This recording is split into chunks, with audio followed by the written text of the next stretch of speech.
Selanjutnya ada kebijakan perusahaan Ude Brilliant. Usaha ini bergerak di bidang penjualan barang dagang yaitu sepatu dan tas. Dan ini adalah rincian informasi kebijakan perusahaan Ude Brilliant. Dapat kita lihat ada pertama identitas perusahaan, kebijakan perusahaan, dan silahkan lihat sendiri kebijakan dan informasi dari perusahaan Ude Brilliant.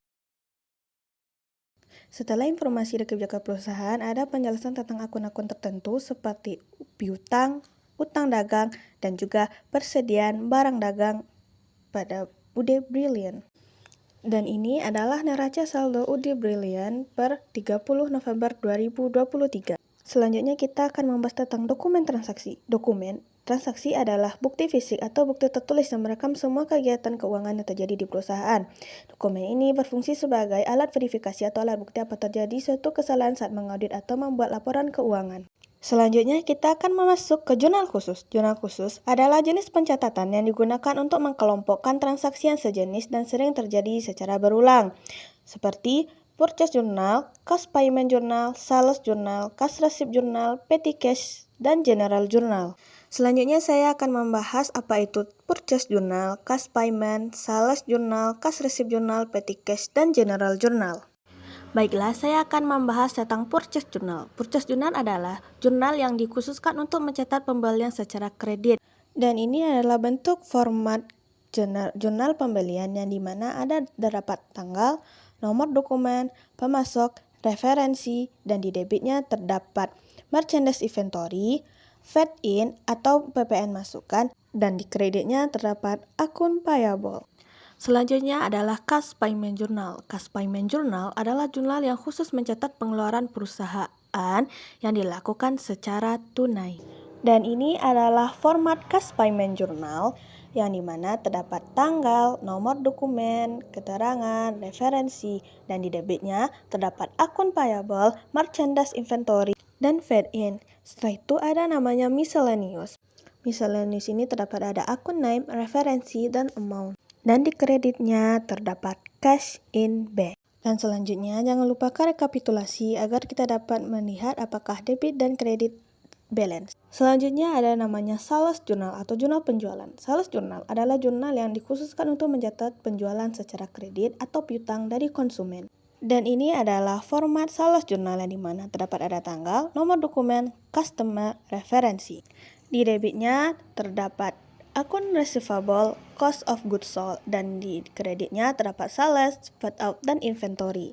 Jangan lupa rekapitulasi agar kita dapat menentukan apakah balance antara debit dan kredit. Selanjutnya kita masuk ke Cash Receipt Journal. Cash Receipt Journal adalah pencatatan yang dilakukan oleh perusahaan saat menerima uang tunai atau uang masuk. Dan format Cash Receipt Journal terdapat juga ada tanggal, nomor dokumen, deskripsi, referensi. Dan di debitnya terdapat cash in bank, sales discount, dan miscellaneous. Dan di debitnya terdapat akun receivable, sales, paid out, inventory, dan miscellaneous lagi. Selanjutnya adalah Petty Cash Journal. Petty Cash Journal adalah jurnal yang mencatat pengeluaran dilakukan dengan dana kas kecil. Semua yang berhubungan dengan pengeluaran dana kas kecil, maka jurnal ini dipakai. Dan format kas kecil terdapat tanggal, nomor dokumen, keterangan, debitnya terdapat nama akun, nomor akun, dan amount. Di kreditnya terdapat petty cash. Selanjutnya adalah General Journal atau jurnal umum yang untuk mencatat retur pembelian, retur penjualan oleh perusahaan. Dan ini adalah format General Journal yang dimana terdapat tanggal, keterangan, referensi, debit, dan kredit. Setelah General Journal ada namanya Inventory Card atau kartu persediaan. Inventory Card di Ude Brilliant ada dua, karena barang yang mereka jual ada dua, yaitu sepatu dan tas. Dan metode pencatatan yang dilakukan Ude Brilliant adalah FIFO, yaitu First In First Out. FIFO adalah sistem pencatatan penjualan yang dimana barang yang pertama masuk, dan itulah barang yang pertama keluar. Setelah mendengar penjelasan sebelumnya, saya akan memberikan contoh tentang dokumen transaksi dan bagaimana cara pencatatannya ke dalam jurnal-jurnal khusus tersebut. Dokumen yang pertama ada bukti kas keluar, di mana perusahaan mengeluarkan uang sebanyak 1 juta untuk pembentukan dana kas kecil. Karena di dokumen adalah bukti kas keluar, maka jurnal yang kita pakai adalah Cash Payment Journal. Yang pertama, kita isi dulu tanggal, kemudian nomor dokumen, kemudian isi deskripsi yaitu kas kecil. Kemudian kita pindah ke di debit yaitu miscellaneous. Kita mengisinya di miscellaneous, bikin di akunnya PT Cash, referensinya nanti nomor akun bila sudah diposting ke buku besar, dan tulis berapa jumlah yang dikeluarkan yaitu 1 juta, dan di kreditnya kita kurangin dengan kas di bank yaitu 1 juta. Selanjutnya dokumen kedua yang dimana ada pembelian secara kredit dengan nomor faktur FD12 pada tanggal 4 Desember kita belinya kepada PT Faderick. Nama barang yang dibeli adalah sepatu dengan banyaknya 80 pasang. Harga satuan satu pasang adalah 50.000 dan jumlah pembeliannya adalah 4 juta. Kita menggunakan PPN 11% dikenakan 440.000 dan beban angkut 20.000. Maka total keseluruhannya adalah 4.460.000. Karena di dokumen tadi adalah pembelian secara kredit, maka yang kita pakai adalah purchase journal. Yang pertama kita isi dulu tanggalnya, yaitu tanggal 4. Kemudian kita isi nomor dokumen yaitu FD712 dengan supplier kita PT Faderick. Referensi dikosongkan terlebih dahulu. Debit yaitu merchandise, di debit ada merchandise inventory, kita isi 4.020.000 karena kita tambahkan dengan beban angkut. Karena kita pakai sistem perpetual, maka beban angkut kita pindahkan, kita satukan dengan merchandise inventory. Kemudian lanjut fade in 440.000. Dan di kreditnya adalah akun payable sebanyak 4.460.000. Itu adalah hasil dari gabungan merchandise inventory dan fade-in. Dan jangan lupa kita masukkan kepada inventory card. Karena yang kita beli adalah sepatu, maka inventory card yang kita gunakan adalah inventory yang itemnya sepatu. Yang pertama, kita isi dulu tanggalnya. Yang pertama tanggal 1, karena kita punya persediaan sebelumnya, kita masukkan di deskripsinya diberi keterangan balance. Dan dibuat di balance 540 unit, price-nya 50.000 dan totalnya 27 juta. Setelah itu baru kita masukkan yang di tanggal 4 dengan nomor dokumen FD712 dengan keterangannya, karena kita membeli, kita beri keterangannya purchase. Dan kalau kita memberi, maka yang diisi adalah in, barang masuk, yang dimana unitnya itu ada 80, price-nya itu 50.200, amount-nya 4.016.000. Bagaimana cara kita mencari price? Yaitu dimana harga beli ditambah beban angkut dibagi berapa unit, maka berapalah 50.200. Jangan lupakan masukkan ke balance yaitu 540 unit dikali price-nya 50.000, amount-nya 27 juta. Kemudian ditambah di bawahnya itu 80 unit, price-nya 50.200, amount-nya 4.016.000.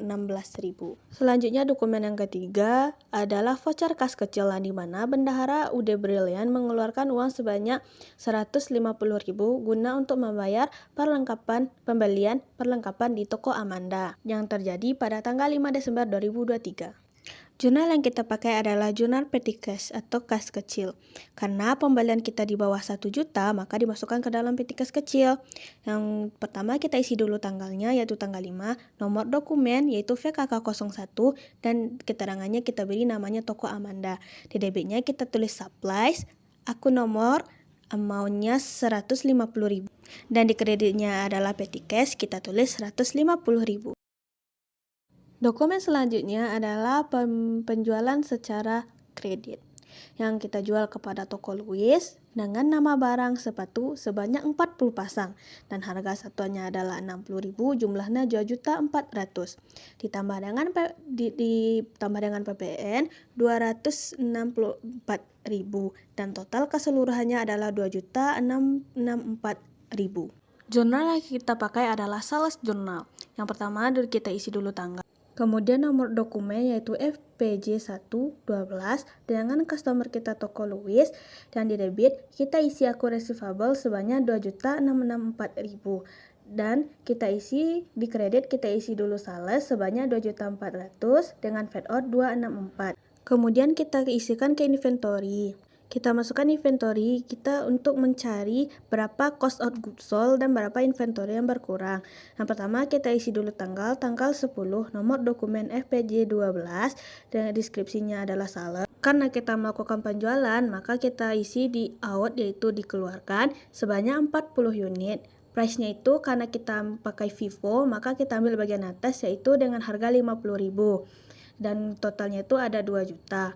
Kemudian di balance-nya itu 540, kita kurangi 500 karena kita memakai Vivo, barang pertama masuk itulah barang yang pertama keluar. Kemudian kita isi price-nya 50.000, amount-nya 25 juta. Kemudian kita turunkan di bawahnya itu ada 80.000 yang price-nya 50.200 dengan amount 4 juta, cost 4.016.000. Setelah kita memasukkannya ke kartu persediaan, maka dapatlah cost of goods sold-nya sebanyak 2 juta dengan dan inventory-nya juga 2 juta. Maka kita masukkan ke sales jurnal, di debitnya kita isi cost of goods sold-nya sebanyak 2 juta dan di kreditnya kita isi di inventory sebanyak 2 juta. Selanjutnya, kita masuk ke dokumen berikutnya yaitu bukti penerimaan kas.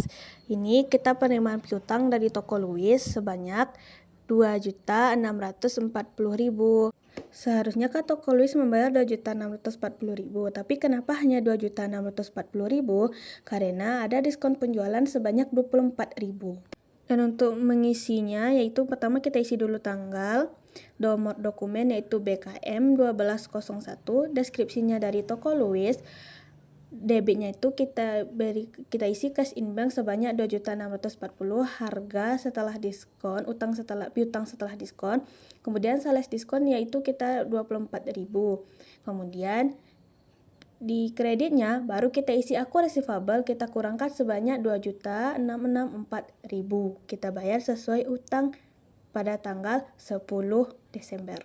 Dokumen selanjutnya adalah nota debit. Nota debit adalah retur penjualan dari toko Lorenzo kepada Ude Brilliant dengan banyaknya banyak 5 unit, harga stoknya 66.000, jumlahnya 330.000.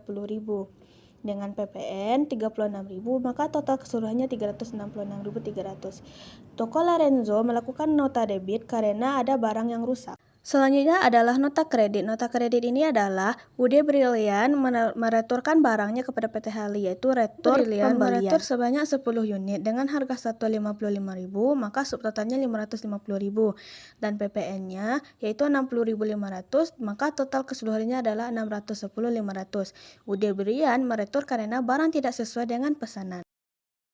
Kedua retur tadi kita masukkan ke general journal. Yang pertama yaitu retur penjualan yaitu pada tanggal 24. Nah, di deskripsinya itu kita isi sales return. Kemudian fade out, dan untuk di kreditnya itu kita isi cash. Kemudian yang untuk di debitnya juga merchandise inventory dan kreditnya cost of goods sold. Kenapa kita harus balikkan cost of goods sold-nya di bawah, merchandise inventory-nya di atas? Karena dia itu adalah retur penjualan. Kalau retur penjualan, maka persediaan kita kembali dan COGS kita juga berkurang. Setelah itu kita isi angkanya, yang di salah satunya itu 330.000 di debit, fade out-nya 36.300 di debit. Karena dia melakukan pembelian secara tunai, maka cash-nya berkurang sebanyak 36.300. Untuk mendapatkan merchandise inventory dan cost of goods sold, maka kita harus mengurangkannya kembali di kartu persediaan barang dagang. Caranya yaitu pertama kita isi dulu tanggalnya tanggal 24, kemudian dokumennya nomor ND 1201, kemudian kita isi deskripsinya itu adalah sales return.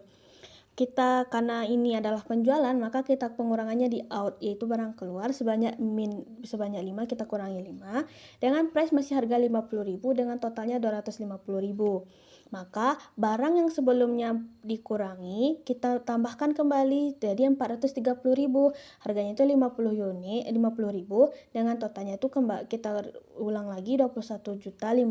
Kemudian kita lanjutkan 155 di bawahnya 55.333 sama 8 juta, sama dengan semuanya itu 8.576.615. Setelah kita masukkan ke kartu persediaan, sudah kita kurangi di persediaan, maka baru kita mendapatkan merchandise inventory-nya itu sebanyak amount-nya yaitu 250.000. Maka cost of goods sold-nya, merchandise inventory-nya di debit 250.000, cost of goods sold-nya di kredit sebanyak 250.000 juga. Untuk retur pembelian kita masukkan juga ke general journal yaitu tanggal 22. Deskripsinya itu pertama itu cash di debit, merchandise inventory-nya di kredit, fade in-nya di kredit. Kita masukkan harganya itu di debit 610.500, merchandise inventory-nya 550.000, fade in-nya itu 60.500. Kemudian kita juga akan memasukkannya ke dalam kartu persediaan. Di kartu persediaan kita isi tanggalnya dulu tanggal 22 dengan nomor dokumen BNK 1202 dengan deskripsinya itu purchase return. Karena ini kita melakukan pembelian, maka kan sebelumnya kita tulis di in, maka kita kurangkan di in juga sebanyak 10 unit. Harga price-nya itu 55.333 dan totalnya itu 55.330. Maka kita kurangi karena dengan pembelian sebelumnya jadi 165 dikurang 155. Kemudian 155 ini kita kalikan baru lagi 55.333 dengan totalnya itu 8.576.615.